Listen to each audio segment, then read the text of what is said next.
This is the Politics of Everything, and I'm your host, Amber Daines. Welcome to the podcast where we want to discuss the politics of everything, from money to motherhood, nutrition to narcissism, startups to secularism, the environment to equality, and much more.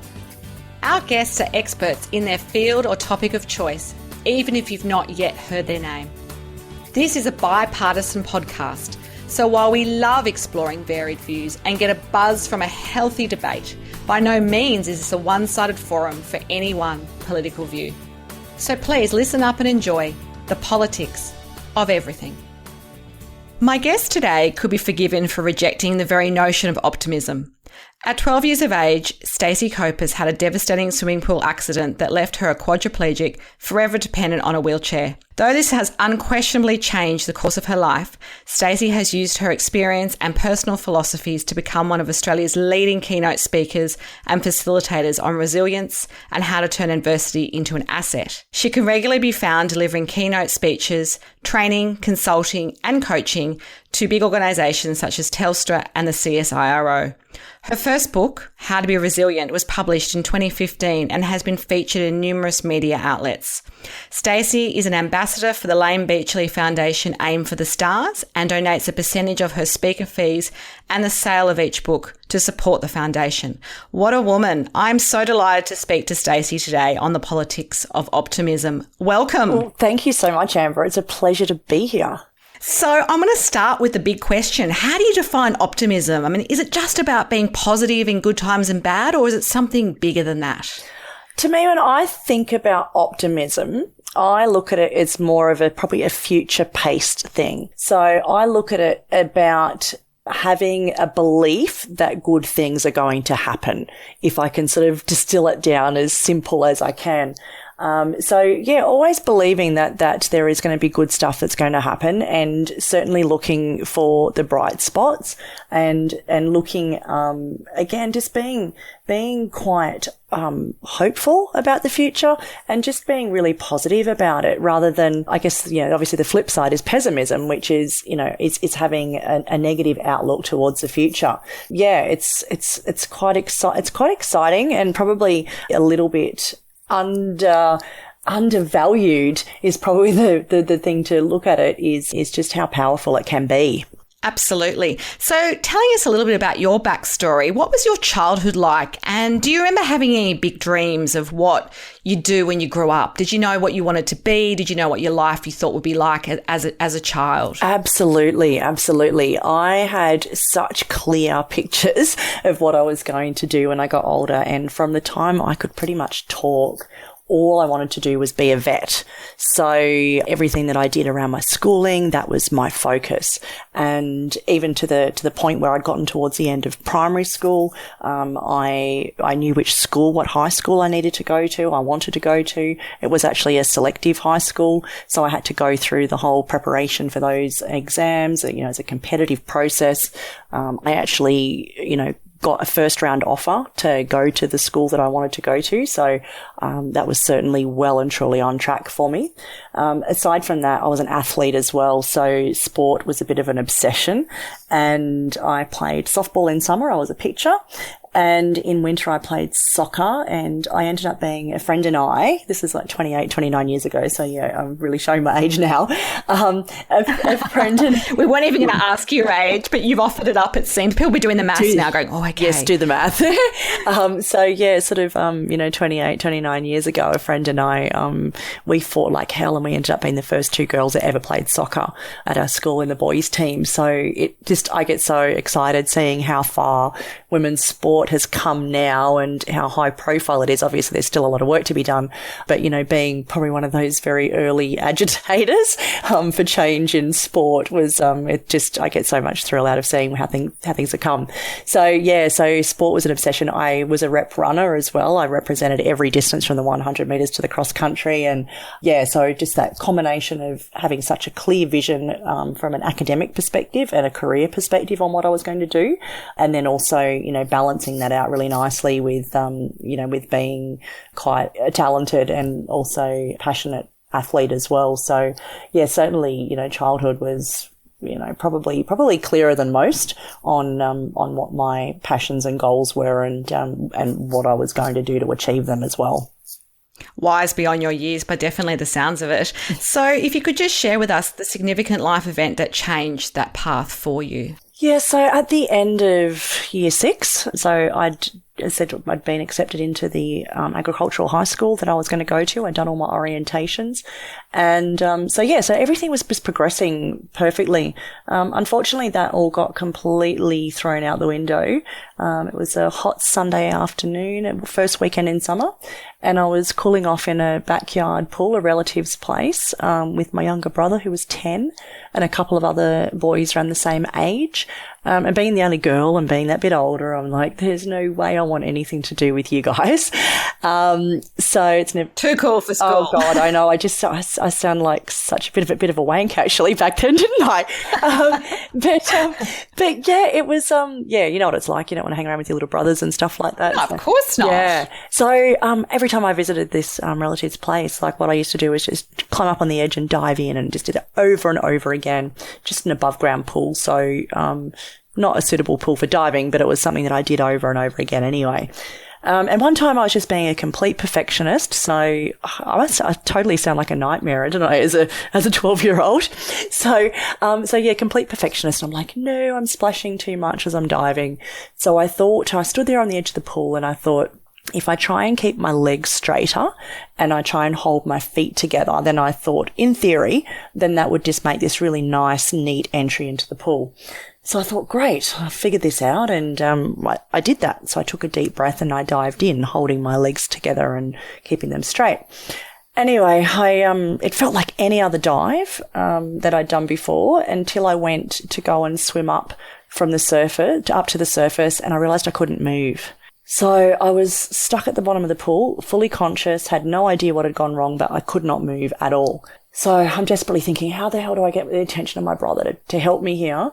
But very quickly I was running out of the capacity to hold my breath, and, panic and absolute terror and fear had completely set in at that point. And it got to the point where I couldn't hold my breath any longer. So I just had to give in. And as I breathed in and my lungs filled with water, I just blacked out.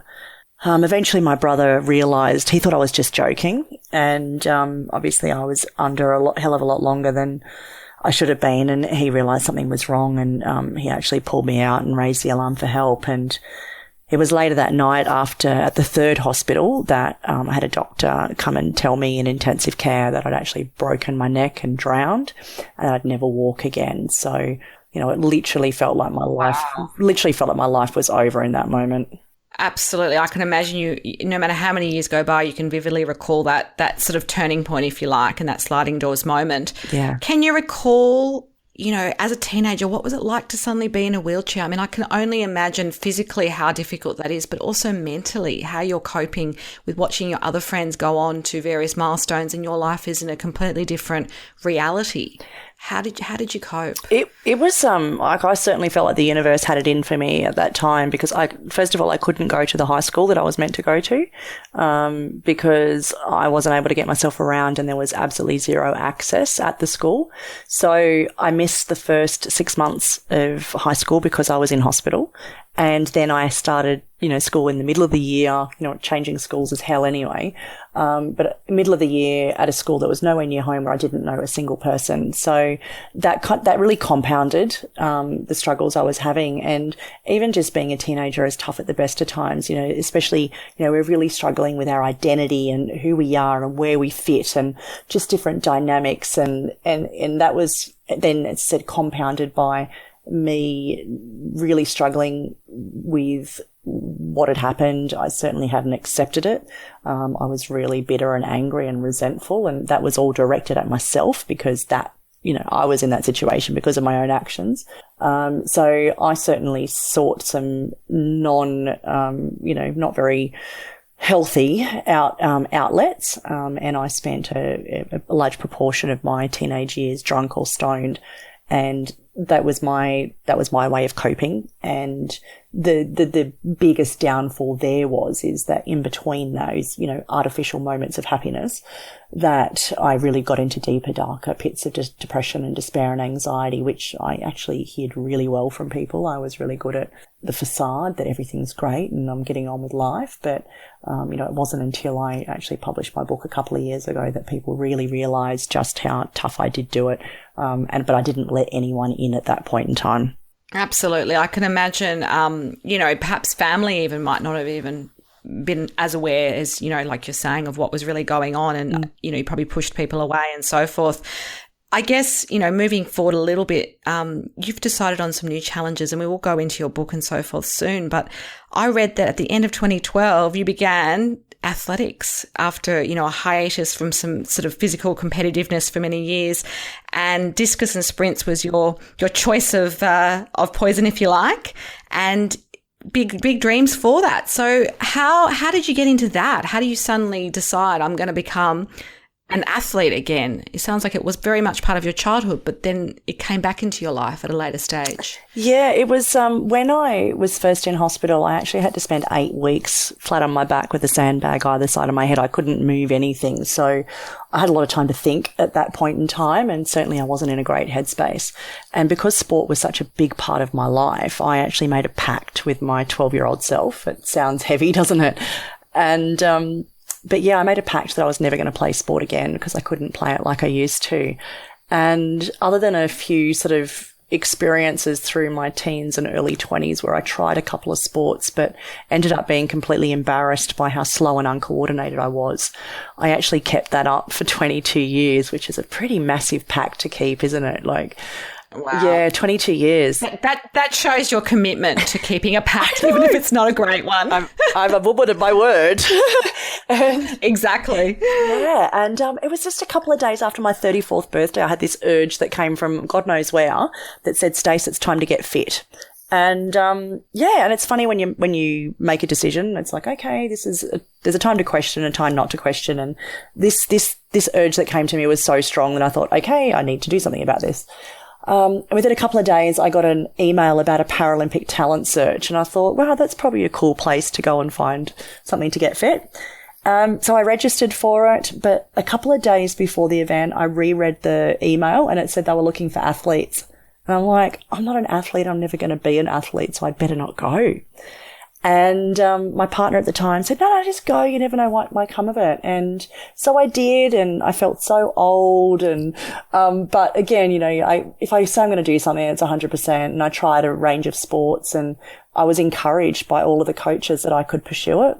But it wasn't until a couple of weeks after that talent search that I got a letter in the mail from the Paralympic Committee that said I showed all the physical attributes to be a potential Paralympian. And I'm like, shit, I've just spent 22 years. That's incredible. I know, like, wow, I'm getting shivers just hearing that. Like, you just tick that stuff off your bucket list, particularly, I guess, in your 30s, if you've not done much, like you say, for 20 odd years. Yeah. It's just incredible. It was amazing. And it was like, here I was having not even had a crack because I didn't think I was good enough for 22 years. And I was presented this opportunity, at 34, to be a potential Paralympian, to represent my country. And so all of my competitive instincts were just completely reignited in that moment. And so I started to pursue that, and, through a process, ended up settling on, first of all, discus, but I had, some massive setbacks on the classification process around that. And I threw left-handed even though I was right-handed, and all this crazy stuff. It was just, I'll find a way. But it got to the point where I was never going to be able to compete internationally. So I ended up moving over to track, which for me, I really feel has been a full circle for me, considering that, my obsession and I guess my greatest talent was in running as a child. And, here I was, 22 to, through to now, 7 years later, being back on the track, which is, it's really exciting to have been able to, really, as I said, almost close that loop. Absolutely. Have you continued with it? I mean, obviously you sort of have, it was a couple of years ago. Is it something that you still pursue, and what do you hope to do with it? Or is it just something that's part of your life now and has got you back on the track, so to speak? Originally, when I first started, I started with an intention of competing internationally. And the goal at that time was to compete at the Paralympics in Rio in 2016. Certainly there was a lot of setbacks and that didn't happen. And really the lesson there was that we always overestimate what we can achieve in the short term, but we underestimate what we can achieve in the long term. So I had to sort of rejig some of those goals, not so much the goals, I guess, but the timelines. I was living in Adelaide at the time when I first started with the sports, and there was zero resources as far as equipment, coaching, all that sort of stuff. So that also formed part of I moved back to Sydney a couple of years ago because this is where, the best track resources for para athletes are in the country. But there's certainly been still a hell of a lot more setbacks. I haven't competed in 2 years now. I haven't ruled it out completely. But there's been some barriers at the international level that means that there may not even be an event that I could compete in Tokyo. So I'm in this, I guess, really assessing my future as far as that goes, and really need to decide whether it's going to be something I pursue recreationally. Because if there is no event for me in Tokyo, then, in Tokyo, I'm going to be 42 anyway. So 4 years later than that, I really feel it's just getting out of the question. So there's lots of stuff to assess. You'll be able to take up golf by then. Yeah, but maybe it might be middle-aged sport. It might be a table tennis or bocce or archery or something. I don't know. Oh yes, archery. I could see that. Yes. How funny. Yes. Thank you for sharing that. You do have so many strings to your bow, and I'd also like to touch on the fact that you can add actor to your CV now. And I really have followed this with a lot of interest. And this year you made your acting debut as a character called Sarah in a feature film called The Casting Game. Apparently you were approached to consider this role via LinkedIn messaging, which shows the power of social media, and also, wow, like usually people go to years of acting schools and hope to be discovered. So there you go. Another thing you can say is been part of your optimistic future. Explain to me why you even said yes to acting.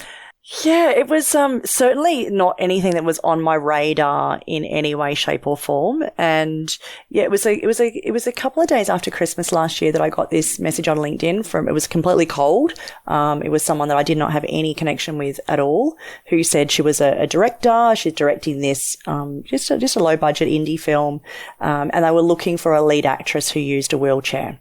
And she sort of said, "Well, would this be something that might be up your alley?" And I'm like, wow. And so I just emailed her back, and I said, after I did a bit of, research / stalking, just to make sure that it wasn't dodgy. And, because that could be really, you just never know. There's of course. You do have to be careful. There's some dodgy stuff out there. So after I'd done my due diligence, I did email her back, and I said, look, I'm open to having a conversation about it. Like, I'd love to know more. And so we had a conversation, and which led to me reading the script, meeting with her and the other producers and writer, and they offered me the role, which I did say yes to. And that comes a lot to do with my philosophy on life, is say yes and figure it out later. And I've realized on reflection now that if you add in, if the more it scares me, the more likely I am to say yes. I just really like doing things that are going to challenge my comfort zones. And once they assured me that, because I thought, well, look, they wouldn't ask me to do this if they didn't have confidence that they could coach me through this. So from zero acting experience to virtually 9 months later, sitting in a theatre watching myself on the big screen, which I've never been so anxious or self-conscious in my entire life. Yes, it was just an amazing experience. So I usually say to people, look, say yes, as long as you have the confidence that you could do it, the desire that you'd like to do it, just because you haven't done something before. If it's just coming from fear in saying no, then that's not the right reason to say no. Obviously, if it's going to throw you way off track, or if it's just something that's just completely not in your scope, then, it's better to say no, because I think a lot of the times we do end up saying yes, regretting it, and then spend so much time trying to undo the yes. So it's absolutely. Wow, that's incredible. I definitely have to see it. I haven't actually seen it yet, but I did watch that journey through social media and thought that's incredible, and obviously a sign that you've got so many opportunities, and linking it back to the idea of optimism, that opportunities the universe presents might not be the ones that you think of when you're 8 years old, but other things happen that sometimes are even better, I think, sometimes, even if they are setbacks, and they're obviously challenges in your life, and everyone has those. But I think it sounds like a lot of it is your openness and your willingness to give things a go.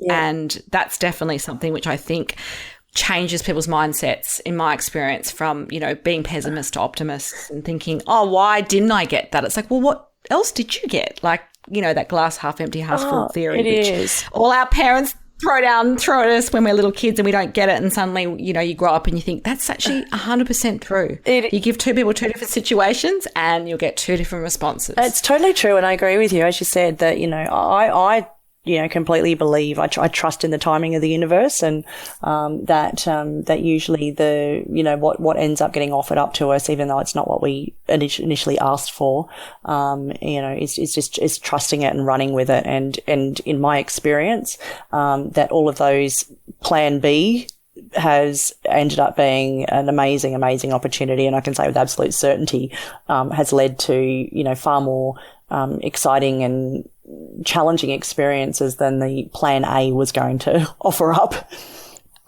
Absolutely. You've also successfully created your own business called the Stacey Copas Academy of Resilience. Great title, great name. We totally get what that's about. How did you decide to launch this, and what do you actually do with companies and organisations and individuals in this academy? It started out just speaking about resilience, and obviously a huge part of resilience is optimism and being able to start to condition yourself to look for the good, because by design our brains are designed to keep us safe and to look for problems. So a lot of the stuff I talk about in that is all about, as I say, conditioning yourself to look for the good and setting yourself up to be able to withstand some of the stuff that gets thrown our way. So yes, I started out speaking. It was actually a mentor that put the label of resilience on it. And over time, I'd sort of put my framework, I put together a framework of it based on my life experience. So I'm not an academic or a psychologist. I come at it from life experience, which my clients absolutely love. And the interesting part of it is I was so fearful when I first started that not having any academic qualifications was actually a detriment. But when I started to actually lead with that and go into meetings with CEOs and HR directors and go, by the way, I'm not an academic or a psychologist, they said, thank God for that. We've done that, and it just... So you found your niche. Yeah, absolutely. I think the realness of your story and who you are and what you've experienced, that would 100 times more resonate with me as well than necessarily someone who's been to Harvard and studied, 2,000 people talking about resilience but maybe hasn't lived it. There's something about the reality that I think is so much more powerful. Yeah, and it's the power of storytelling. And, I don't just go in there and just tell my story. I obviously teach through that based on, reverse engineering how I got my life from, those absolute rock bottom moments to, where I am now and where I'm headed. And over time, I started out just speaking, just being myself. But over the last 12 months, I've sort of jigged the business model. And as I said, now it's become the Academy of Resilience. I launched an online course this year. And then over time, my goal is to find people that also have amazing stories of, dealing with adversity of varying types, that then can use their story in conjunction with my framework to then become facilitators and speakers for the academy. So, it's certainly got some really big pictures around that. Most of the clients I work with at the moment are corporate and government organizations going through change, which, hey, who isn't? And you'd have a bottomless pit of work there, I'd say. Pretty much. And just helping them to reframe the way they look at change and getting them to actually get excited about the opportunities it presents and how they can be involved in the process of change rather than sitting back and feeling either victimized about it or feeling that they have no influence or that they're a passenger in the process. No, that's really powerful. And did the book come out at the same time as you were running this business? So the How to Be Resilient book, which came out in 2015, was that something that, accompanied the Academy or was separate to it, or was there a process to one happening and then the other? The book predated, the evolution of what I was doing into the Academy. I actually crowdfunded the book in early 2014, partly because I thought that would give me the accountability to hurry up and finish it. It still took me nearly another year. I had a successful crowdfunding campaign, pre-sold about just over $6,000 worth of copies of the book, and then published, self-published that in 2015. So obviously that had been probably a platform from which that the Academy ended up launching, and the book certainly helped position my views and my angle on resilience in the marketplace as well.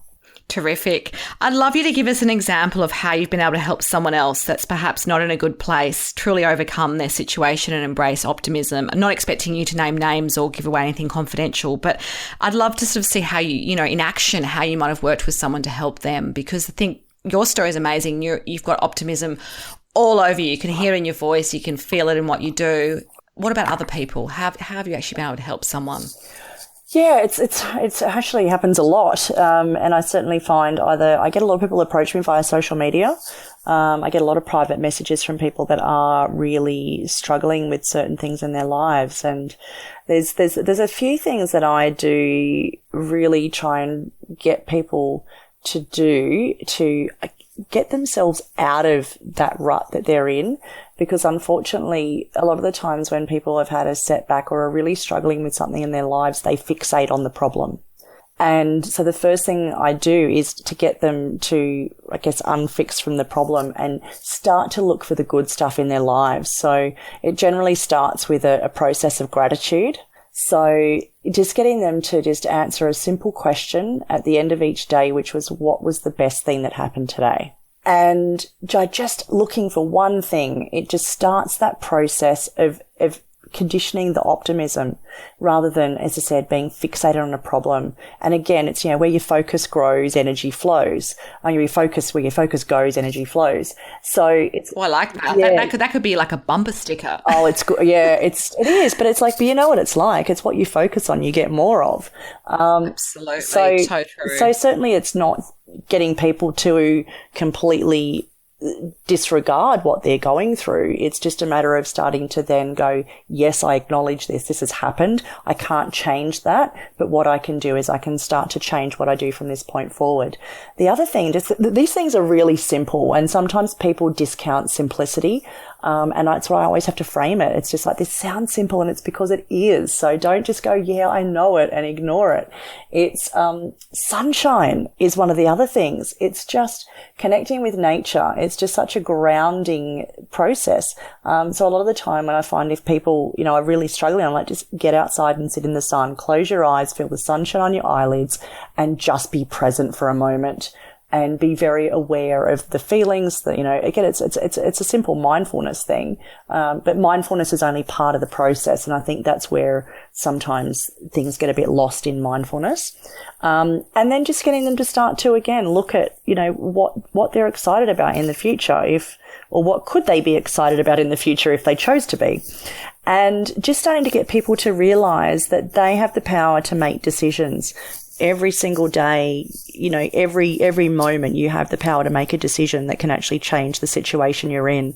And it's like we're living and breathing your very own choose your own adventure book. And realizing that and actually taking that ownership of it and actually driving your life forwards rather than just putting your hands up in the air and going, it's hopeless. No, I love that. I feel the power of those steps. And then, like you say, it is quite simple, but people have to action it. You can't read 100 books on it and never do it, right? Mm-hmm. You just have to start doing those small steps every day, and they become a habit, like, good exercise habits or good eating. It's really, really great stuff. Yeah. I have 2 questions I always ask all my guests, and I will wrap up with those for you today. Sure. Do you have any special inspirational people in your life that have been significant? They don't have to be famous. They could be, relatives or whoever it could be. But who are they, and what have they taught you about life and success? Probably the person that's had the most impact and really helped me to have the most exponential moves forward, especially in the last few years, has been Lane Beachley. So I'm absolutely thrilled that I'm able to work with her and help with the foundation now, which has been amazing. And I actually got a grant from her in 2014 when I sort of really only was very new to sport. And having someone like that, demonstrate their belief in me was incredible. And so I've watched her since I was a kid, and seen, the adversity that she'd faced, both in sport and in life. And it's just been able to just, completely just keep going and going and going and just reach higher and higher levels of success. So she's been somebody that's been a huge inspiration to me. And as I said, I'm absolutely thrilled that, I get to work a lot more closely with her now as far as being an ambassador and mentor for the foundation.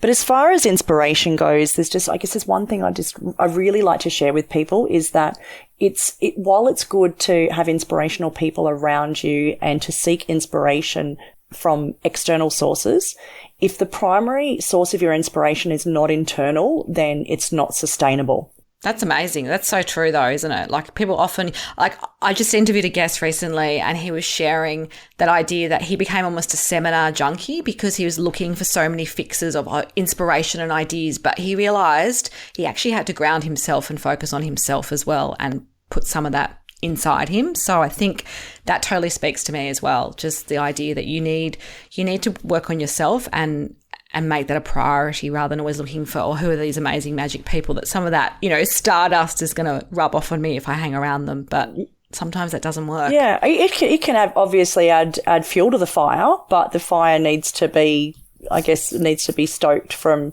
or sparked from within to start with. And yeah, I agree. There's so many people that are always seeking stuff, and they'll spend their whole lives looking.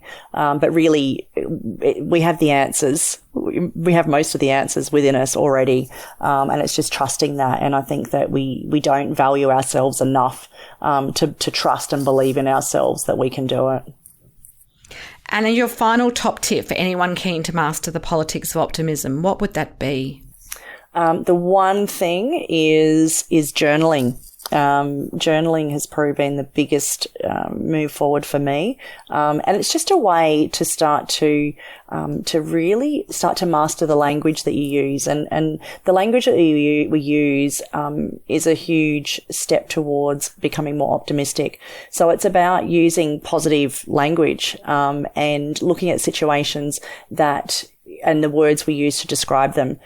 For instance, your footy team losing's not devastating, although, every time I speak for a footy club, they don't agree with me. But it's one of those things that people awfulize situations and they don't put enough emphasis on the positive side of it. And really the simplest thing is, I touched on it briefly before, is at the end of each day, asking yourself what was the best thing that happened today and keeping that in a journal. And just, it can be one sentence. And that's how I started. And I made sure I did it every day. It was a no exception rule. And just by starting that, because we start to reprogram our brain to look for the good stuff, and that's how we become more optimistic, is because we get what we look for. And if we start to look for the good stuff, we're going to see more of it, and over time, then we will become more naturally optimistic. It's been a pleasure to have you on the program today. I can't think of a better example of someone who radiates optimism and also a lot of resilience as well. So we could almost have had a dual episode, but that's not the style of the show. If you do want to connect further with Stacey Copas, some details of her website and how to connect with her through LinkedIn will be on my show notes. You've been listening to the Politics of Everything. Until next time, keep well. Thanks for listening today. If you've enjoyed the Politics of Everything, we thrive on feedback. So please add a short review and share the podcast with your network, your friends and family. I'm also always on the hunt for fabulous new guests. So if you've got a view to share and an idea how to get our listeners excited, please email me at amber@bespokecoms, that's BESPOKECOMMS.com.au, and we'll be sure to get back to you. Until next time.